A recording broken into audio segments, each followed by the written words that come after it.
Semen. In the world of blood in an ocean, it's an ocean, but there's no piss in the blood, and the blood is the semen, and then you're a semen in the blood. Iron lung. I saw last night by the man. He's a great man, the man, a sexy man, Markiplier, and this is his directorial debut, and it's based on the video game Iron Lung. Now, I'm just gonna say this now. I know nothing about the game itself. I have no clue what it is besides you are a seaman in the ocean of blood, and then a big monster go nom nom trying to eat you, and then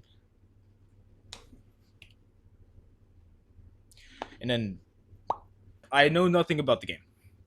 I haven't even seen Markiplier play the game. I haven't really seen Markiplier in a hot minute, but I don't care. So I went into this movie blind, and honestly, pretty cool thing to do, especially when it comes to adaptations. I do this a lot actually. I don't really like to do my research into certain things beforehand and then do it later.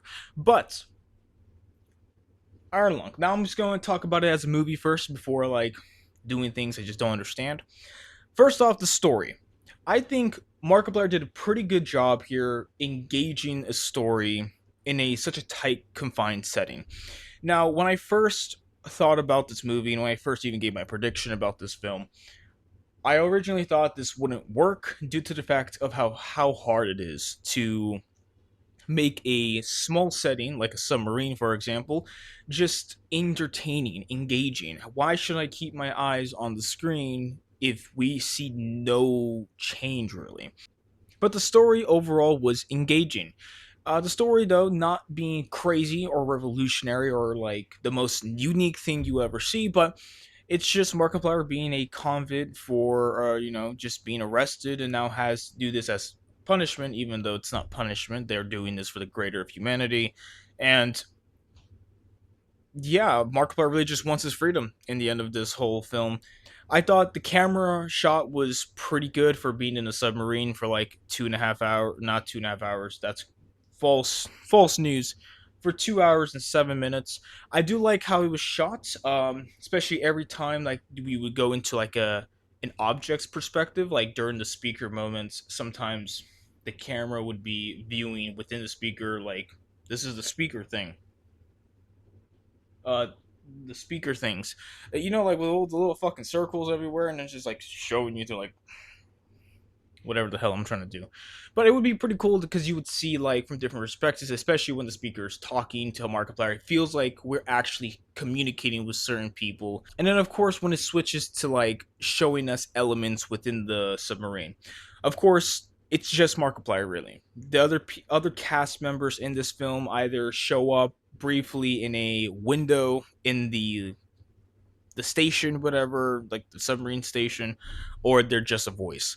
So it's just Markiplier. So when we cut away as Markiplier's just reading manuals or like doing like camera stuff, just we cut away looking at like condensation on pipes or just random things or like looking at the camera system as Markiplier's like flashing the lights, which mind you was a pretty cool way to show us the outside world with like of course all the laws and physics, whatever, submarining, pressure to deep. So I love the fact that's like, oh, in order to see within the blood you need to have x-ray.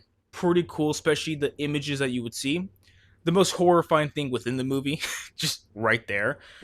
But I feel like the camera work was pretty good. I thought, just they're doing the best they can in a tight submarine, so pretty good on the camera work.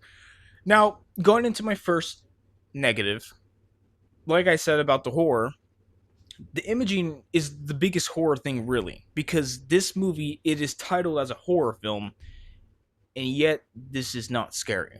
Not even remotely scary, even for my like stupid Neanderthal mind of just being like, that's not scary.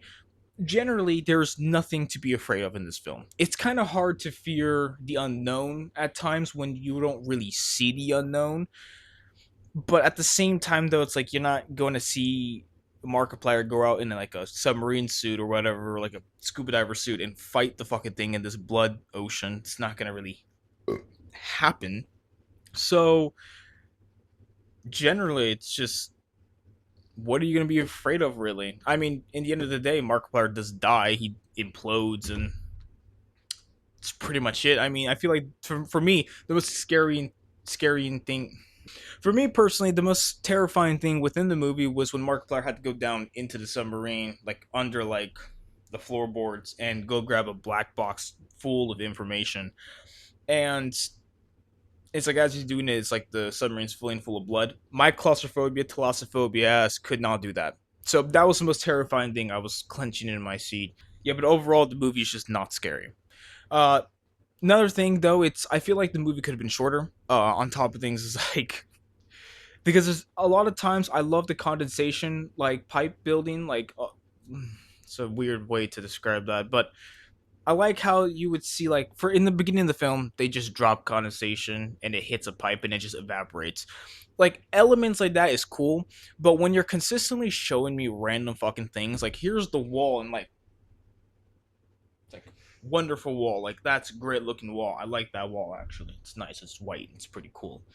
It's got lines on it too. So anyway, like stuff like that. It's like here's the story. The story's pretty cool. Yep, the story's really cool. The story's awesome. Yeah, okay, yeah, the story's great. Here's the headphone. You liking the story? The story's wonderful, I know. I want to be free. I want to be free. Here's a PlayStation controller.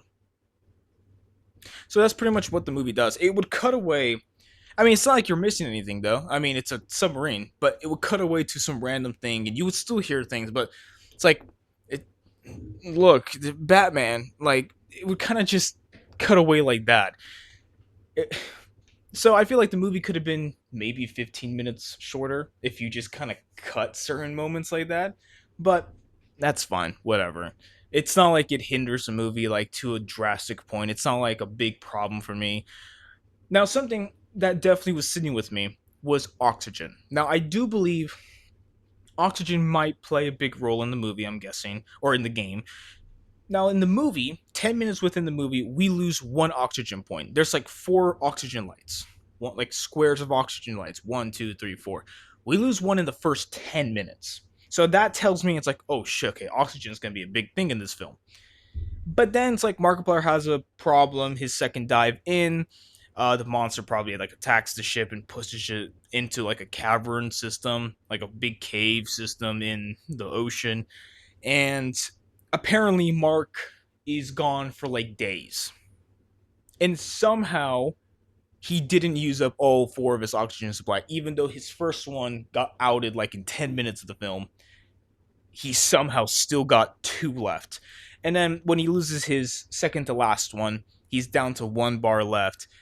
And now all of a sudden the oxygen feels like a big point now again.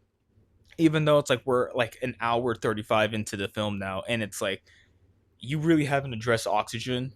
And apparently he survived 4 days. Now it could be alien shit like messing with his mind and kept him alive, or like something like that. But generally, you can't just do oxygen like the first 10 minutes. Show me directly that oxygen is that important, and then it doesn't really play into it anymore. And even when it does like come down to the last bar, Markiplier's kind of like hyperventilating. He's like, "Oh shit! Oh no! Oh no!" I still, it still doesn't do much for me due to the fact that I'm just like, well, it wasn't a big deal back then. Why is it now gonna be a big deal here now? But yeah. Overall, the movie is still good due to these little nitpicks I have here. Overall, to someone, this movie might be very boring. To me, I think the movie was done really well, especially with the restrictions it has of just being such a small budget. I think the film was good. It was pretty good. Boom. All right. Of course, in the world of a game I know nothing about, there were some times where it's just talking about random backstories, like how Markiplier blew up a space station and then, or maybe hit someone's mailbox, something like that, and then that's how he got into the submarine for being punished or whatever. And it's like that's pretty cool, but to me, I know nothing about it. Now, when it does talk about other elements outside of the world of the submarine, talking about how stars are dying or stars already died, and it's like we're only seeing the light from, of course, light years, how it works, and at some point it's just gonna go dark.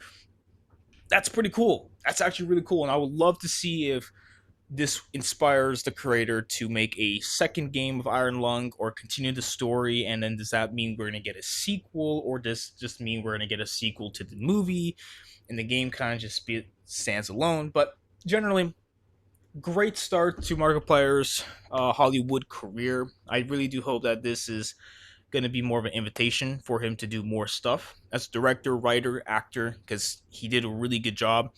Um, yeah, and I'm happy to see more of these YouTuber turned directors into still giving us really good films here. So now, sitting at the dinner table, it's time for the thing.